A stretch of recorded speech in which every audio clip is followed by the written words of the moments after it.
Hello everyone, math থেকে আজ প্রথম কোশ্চেন আছে। একটি রেডিওর ধার্য মূল্য 32 টাকা কমালেও দোকানদারের 15% লাভ হয়। বলছে যদি সেটির ক্রয় মূল্য 320 টাকা হয়, তাহলে ধার্য মূল্যে সেটি বিক্রি করলে তার শতকরা কত লাভ হয় বার করতে বলেছে। দেখো, ওকে বলছে 32 টাকা কমালেও তার 15% লাভ হয়, আর সেটার কস্ট প্রাইস দিয়ে দিয়েছে কত, 320 টাকা। অর্থাৎ এর সিপি দিয়ে দিয়েছে 320 টাকা। বলছে তার উপরে কি হয়, 15% লাভ হয়। তার মানে এর উপর যদি আমরা 15% লাভ করতে যাই, করতে হবে এটাকে 115 বিক্রি করতে হবে 115%। তো যদি আমরা কাটি, কত হচ্ছে, একটা শূন্য কাটা, একটা শূন্য কাটা, 5 2 দিয়ে কাটলে 5, 2 দিয়ে কাটলে 16 থাকছে এখানে। 5 দিয়ে যদি কাটি, 5 দুগুণে 10, 3 5 15, মানে 16 × 23, তাই তো। যদি গুণ করি, 3 × 48 8, আর হচ্ছে 4, 16 দুগুণে 32 আর 4 36, 368 টাকা হচ্ছে, ঠিক আছে, 15% প্রফিট। কিন্তু আমাদের বলছে কি 32 টাকা কমালেও 15% প্রফিট হচ্ছিল। তার মানে এর সঙ্গে যদি আরও আমরা 32 টাকা যোগ করে দিই, তাই নিশ্চয়ই আমরা মার্কেট প্রাইসটা পেয়ে যাবো, ধার্য মূল্যটা পেয়ে যাবো। তাহলে এর সঙ্গে 32 যোগ করলে হচ্ছে 8 10 শূন্য 1, 6 1 7 4 0 আর 1 4, মানে 400 টাকা। মানে ওটার মার্কেট প্রাইস দাঁড়াচ্ছে আমার 400 টাকা। আমাকে বলছে যদি ধার্য মূল্যে বিক্রি করা হয় তাহলে কত টাকা লাভ হবে। দেখো, কস্ট প্রাইস ছিল 320 টাকা, আর মার্কেট প্রাইস হয়েছে 400 টাকা, মানে 320 থেকে 400, মানে আমার লাভ কত হচ্ছে, লাভ হচ্ছে 80 টাকা লাভ হচ্ছে।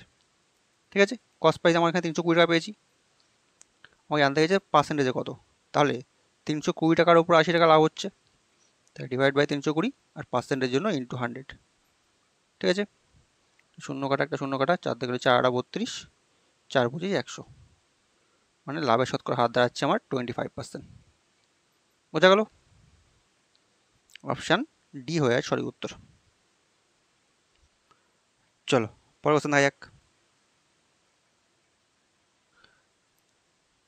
পরবর্তী কোশ্চেন আছে, একটি ট্রেন তার স্বাভাবিক বেগের 2/5 বেগে নিয়ে চললে কোনো এক জায়গায় 15 ঘন্টায় পৌঁছায়। বলছে যদি ট্রেনটি তার স্বাভাবিক বেগে চলে, তাহলে সেখানে কতক্ষণে পৌঁছাবে বার করতে বলেছে। দেখো, এখানে আমার অ্যান্সারটা লুকিয়ে আছে। আমাকে বলছে তার স্বাভাবিক বেগের 2/5 বেগে চলছে। এর মানে হলো তার স্বাভাবিক বেগ হচ্ছে 5, কিন্তু সে যাচ্ছে হচ্ছে 2 বেগে। এবার এটাকে কিমি হিসেবে ধরতে পারো। তোমার কথা, তার স্বাভাবিক বেগ হচ্ছে 5 কিমি, সে যাচ্ছে 2 কিমি বেগে। আমাকে জানতে কী বলেছে, বলেছে তার, তারপরে বলছে দেখো, চললে সে একটা জায়গায় 15 ঘন্টা পৌঁছায় বলছে। আচ্ছা, তার মানে সে 2 বেগে চলছে, আর সে যাচ্ছে কত, 15 ঘন্টায় যাচ্ছে। মানে এখান থেকে যদি আমরা টোটাল ডিস্টেন্স বার করি, দেখো টোটাল ডিস্টেন্স মানে কি, আমরা জানি স্পিড ইন্টু সময়। তাহলে স্পিড তার এখন 2 কিমি প্রতি ঘন্টা, ঠিক আছে, এ মনে করে নাও। আর সে যাচ্ছে 15 ঘন্টায়, তাহলে সে মোট কতটা যাচ্ছে, ইন্টু 15 করে দাও, 15 দুগুণে 30, মানে সে টোটাল ডিস্টেন্স যাচ্ছে হচ্ছে 30। এটা কি মনে করো, ঠিক আছে। আর আমাকে জানতে চাইছে যদি সে স্বাভাবিক বেগে চলতো, মানে সে যদি 5 কিমি বেগে চলতো, তাহলে তার কতক্ষণ লাগতো। এটাকে 5 দিয়ে ভাগ করে দাও, তাহলে আমরা অ্যান্সার পেয়ে যাবো। তাহলে ডিস্টেন্সকে যখন আমরা কি স্পিড দিয়ে ভাগ করে আমরা টাইম পাই, সেটা আমরা জানতে চাইছে কতক্ষণ জানতে চাইছে। তাহলে 5 দিয়ে ভাগ করলে 5 6 30, মানে 6 ঘন্টা। সে যদি স্বাভাবিক বেগে চলতো তাহলে তার 6 ঘন্টা টাইম লাগতো 15 ঘন্টার জায়গায়, ঠিক আছে। যেহেতু সে 2 কিমি বেগে চলছে, তার সে 15 ঘন্টা টাইম লাগছে। 5 কিমি বেগে চললে 6 ঘন্টা লাগতো। এটা আমরা জানতে চাইছিল। অপশান এ হয়ে সঠিক উত্তর। চলো পরের কোশ্চেন দেখা যাক।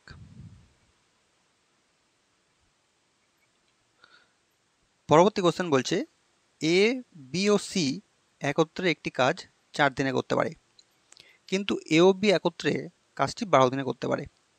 সি একা সমস্ত কাজ, মানে সমস্ত কাজটি কদিনে করবে জানতে চাইছে। মানে সি যদি একা কাজ করতো, তাহলে কাজটা কদিনে শেষ হতো। দেখো, বলছে এ বি সি 4 দিনে করছে, মানে এ প্লাস বি প্লাস সি, এটা 3 জনে মিলে করছে 4 দিনে। আর এ বি মিলে কদিনে করছে, এ প্লাস বি মিলে করছে 12 দিনে, ঠিক আছে। তাহলে এখান থেকে টোটাল ওয়ার্ক বার করতে হলে করতে হয়, দুটো লসাগু করতে হয়। তাই 12 আর 4 লসাগু আমাদের সেই 12ই আসবে, ঠিক আছে। এবার এফিসিয়েন্সি বার করো, 12কে 4 দিয়ে ভাগ করো, 3 4 12, অর্থাৎ এ বি সি একদিনে 3 অংশ কাজ করে, আর এ বি মিলে 12 × 12 একদিনে 1 অংশ কাজ করে, ঠিক আছে। আমাকে জানতে চাইছে সি একা কাজ করলে কদিনে শেষ করবে। তাহলে প্রথমে আমার সি এর এফিসিয়েন্সি জানতে হবে। তাহলে আমরা যদি এই এ বি সি থেকে এ বি বাদ দিয়ে দিই, তাহলে নিশ্চয়ই আমরা এফিসিয়েন্সি পেয়ে যাবো। তাহলে এ বি সি এর এফিসিয়েন্সি 3, আর এ বি এর এফিসিয়েন্সি 1, তাহলে 3 থেকে 1 বিয়োগ করে দাও, সেটাকে আমার এবি এবি কেটে যাবে, তাহলে আমার সি পড়ে থাকবে, তাহলে সি এর এফিসিয়েন্সি আমি পেয়ে যাবো 2। বোঝা গেল? তাহলে কাজটা কদিনে শেষ হবে? মোট কাজ 12 অংশ, ঠিক আছে, আর সি একদিনে 2 অংশ কাজ করে, তাই টাইম লেগে যাবে 6 দিন। বোঝা গেল? অপশান ডি হয়ে সঠিক উত্তর। সি একা কাজ করলে কাজটা 6 দিনে শেষ হয়ে যাবে। চলো পরের কোশ্চেন দেখা যাক। পরবর্তী কোশ্চেন আছে, একটি সংখ্যার 70% সংখ্যাটির 21% অপেক্ষা 147 বেশি হলে সংখ্যাটি কত বার করতে বলেছে। সোজা কোশ্চেন আছে, ধরে নেওয়া সংখ্যাটা 100, ঠিক আছে, তার 70% মনে কত 70, সংখ্যাটির 70% বলছে 21% অপেক্ষা, মানে এর থেকে 21% বিয়োগ করে মানে 21% মানে 21ই বেরোবে 121%। এটা সমান সমান আমাদের বলছে অপেক্ষা 147 বেশি, মানে এটা থেকে বিয়োগ করলে আমার বেরোবে 147, ঠিক আছে। তাহলে কত থাকছে? এখানে থাকছে 49, 49 সমান সমান 147। এখান থেকে যে কি সংখ্যাটি কত, সংখ্যাটি আমরা 100 ধরেছিলাম, তাহলে 49 সমান সমান 147 হয়, তাহলে 100 সমান সমান কতবার করতে হবে?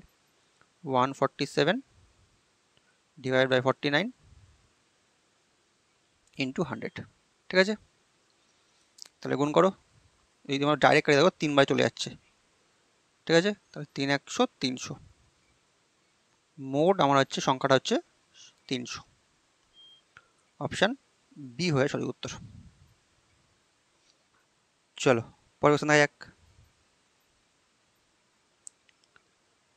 পরবর্তী কোশ্চেন আছে, এ বি এর 3 গুণ কর্মক্ষম এবং একটি কাজ এ বি এর 20 দিন আগে শেষ করে। বলছে তারা একত্রে কাজটি করলে কাজটি কতদিনে শেষ হবে বার করতে বলেছে। দেখো প্রথমে এ বি এর এফিসিয়েন্সি বার করে নাও। কি বলছে এফিসিয়েন্সি? এদের রেশিও বলছে এ বি এর থেকে 3 গুণ কর্মদক্ষ, মানে এ যদি একদিনে 1 অংশ কাজ করে, সরি বি যদি একদিনে 1 অংশ কাজ করে, এ তার থেকে 3 গুণ বেশি কাজ করে, মানে এর হয়ে যাবে 3, মানে এফিসিয়েন্সি রেশিও 3:1।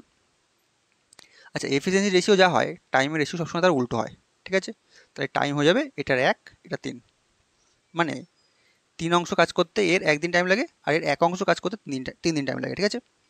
আমাকে বলছে এ বি এর থেকে 20 দিন আগে একটা কাজ শেষ করে, তাহলে এ আর বি এর টাইমের মধ্যে রেশিওর পার্থক্য কত? রেশিওর পার্থক্য 2, এই 2 মানে তাহলে আমরা বলতে পারি 20 দিন, ঠিক আছে, কারণ এ বি এর থেকে 20 দিনের কাজ শেষ করছে। 2 মানে 20 হলে 1 মানে কত হয়ে যাবে? 1 মানে 10, তাহলে এদের টাইমের রেশিও কী হয়ে যাচ্ছে? টাইমের রেশিও হয়ে যাচ্ছে 1 মানে 10 হলে এ কোনো কাজকে তাহলে 10 1 10, আর বি সেই কাজটাকেই 3 10 30, এত তো সময় কমপ্লিট করে। এ 10 দিনে করে আর বি করে 30 দিনে। আমাকে বার করতে কি বলছে? কাজটা একত্রে করলে কতদিনে শেষ হবে? তাই একত্রে বার করার আমার সূত্র কি বলেছিলাম? X Y by X plus Y. X Y মানে হচ্ছে 10 into 30 divide by X plus Y, মানে 10 আর 30 যোগ করলে 40, ঠিক আছে। যদি আমরা কাটি, একটা শূন্য কাটবে, একটা শূন্য কাটবে, থাকবে 30/4, মানে 4 7 28, থাকছে 2/4, ঠিক আছে। আচ্ছা এটাকে এটা এইভাবে রেখেছে 15/2 রেখেছে, তো মানে এটাকে এইভাবে রাখো। 30/4কে আমরা কি লিখতে পারি? 15/2 রাখতে পারি, বলতে পারি তো। এটাই আমার অ্যান্সার এইভাবে রেখেছে। চলো পরের কোশ্চেন দেখা যাক। পরবর্তী কোশ্চেন আছে, 0 থেকে 10,000-এর মধ্যবর্তী কতগুলি সংখ্যা 21, 35 আর 63 দ্বারা বিভাজ্য বার করতে বলেছে। তো প্রথমে আমাদের এই সংখ্যাগুলো লসাগু বার করে নিই। 21, 35 আর 63, ঠিক আছে। ডাইরেক্ট আমরা যদি 7 দিয়ে দিই, 3 7 21, 5 7 35, 7 নং 63, আর একবার যাবে 3 দিয়ে দাও, 3 1 3, 5 থেকে যাচ্ছে, 3 3 9।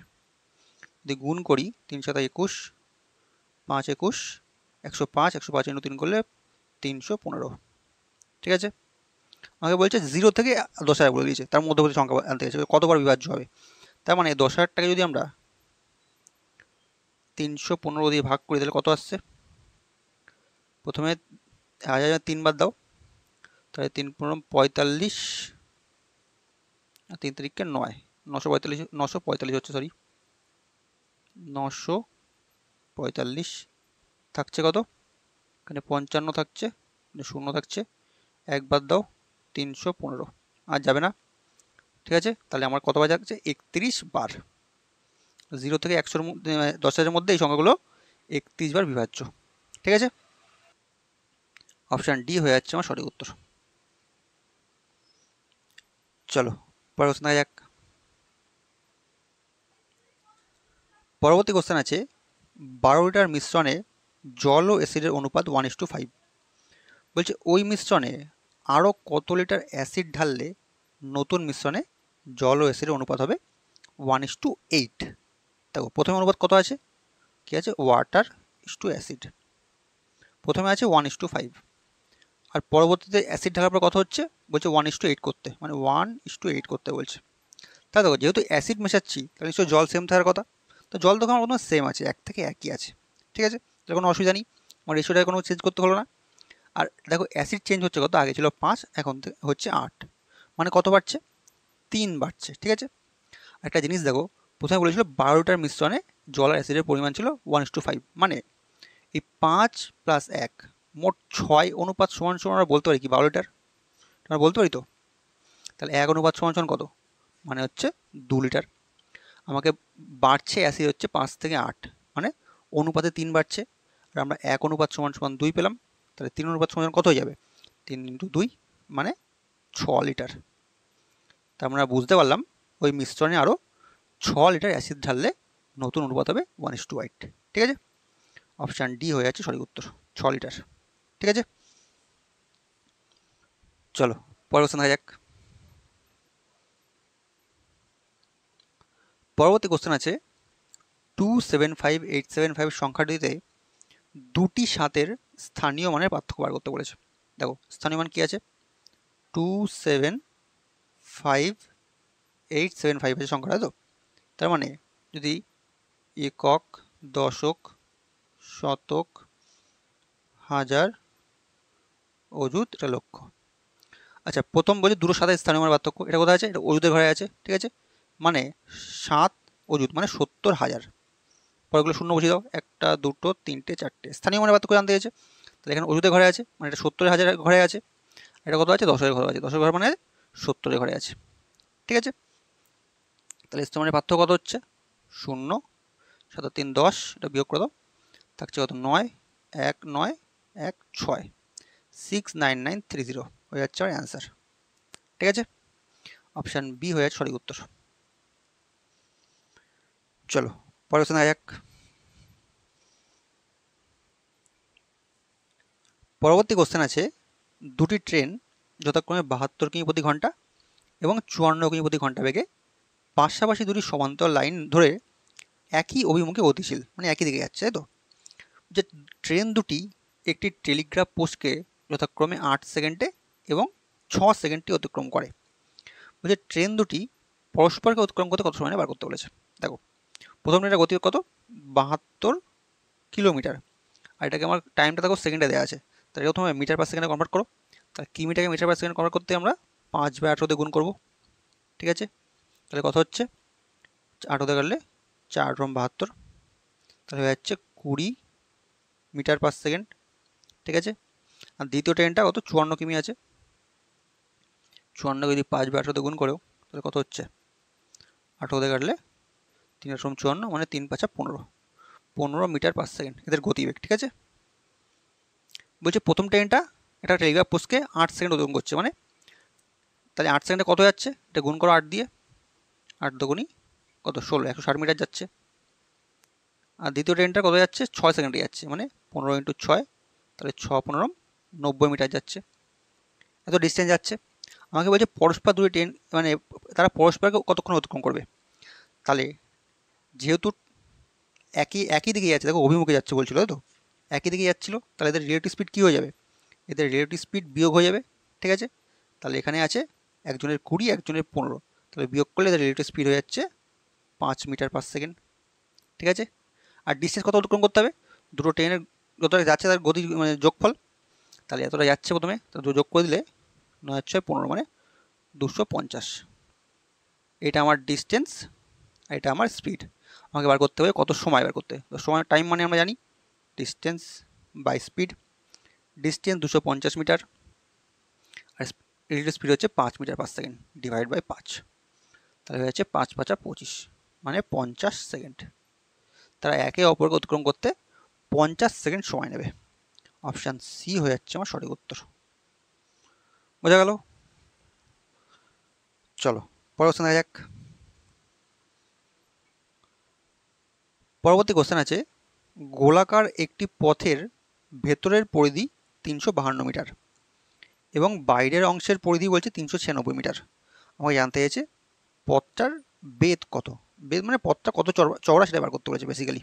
দেখো বলছে একটা গোলাকার বৃত্তে বলছে মানে পথের ভেতরের অংশ, মনে করো এটুকু এটা হচ্ছে বাইরের অংশ। আমাকে বার করতে বলেছে এই যে পথটা আসছে মাঝখানে, এই মাঝখানের পথটার বেধ কত, মানে এটা কতটা চওড়া। তাহলে পরিধি বলে দিয়েছে, তাহলে পরিধিটাকে যদি প্রথমটাকে আমরা আর ধরি, ছোট হাতের আর ধরি, আর দ্বিতীয়টাকে কি ধরবো, দ্বিতীয়টাকে বড় হাতের আর ধরো। তাহলে এই বড় হাতে আর থেকে ছোট হাতে আরটা বিয়োগ করে দিই, তাই নিশ্চয়ই আমরা মাঝখানে এইটুকুর বেধ পেয়ে যাচ্ছি, কতটা চওড়া পেয়ে যাচ্ছি। তাহলে পরিধি বলেছে, তাই তো, বৃত্তের পরিধি সূত্র আমরা জানি 2πr, প্রথমটা ছোট হাতে আর, ভেতরের অংশ বলেছে কত 352 মিটার,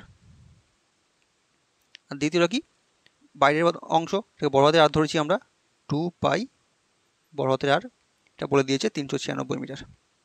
ঠিক আছে, এবার যদি তোমরা বিয়োগ করে তাহলে কী দাঁড়াচ্ছে, 2π আর কমন চলে আসছে, 2πr সরি 2π কমন চলে আসছে, তো তা থাকছে ভেতরে হচ্ছে আর মাইনাস আর থাকছে। ঠিক আছে, আর এই পাশে যদি এটা বিয়োগ করি তাহলে কত হচ্ছে, বড় থেকে ছোট বিয়োগ করলে আমার থাকবে হচ্ছে 4, এখানে পাওয়া যাচ্ছে 4, 44 থাকছে। ঠিক আছে, আর 2π মানে আমরা জানি 2 × π মানে 22/7, আর এখানে আর মাইনাস আর থাকছে। এখানে বড় হাতে আরটা আগে আসবে, যেহেতু বড় থেকে ছোট বিয়োগ করছি, তো তাহলে এখানে বড় আর মাইনাস ছোট আর করো। ঠিক আছে, আর মাইনাস আর থাকছে 44, কাটো 2 × 22 44 থাকছে, আর এখানে 40 তার পুরো কেটে যাচ্ছে। তাহলে আমার থেকে যাচ্ছে কি এখানে আর মাইনাস আর ইজিক্যাল টু এই 7, এখানে চলে যাবে 7 এত মিটার। মানে ওই রাস্তাটার বেধ বা রাস্তাটা চওড়া হচ্ছে 7 মিটার। অপশান বি হয়ে সঠিক উত্তর। বোঝা গেল? চলো আজকে কটা কোশ্চেন থাকছে। ভিডিওটা ভালো থাকলে অবশ্যই লাইক করে দিও, আর চ্যানেল নতুন হয়ে থাকলে চ্যানেল সাবস্ক্রাইব করে নিও।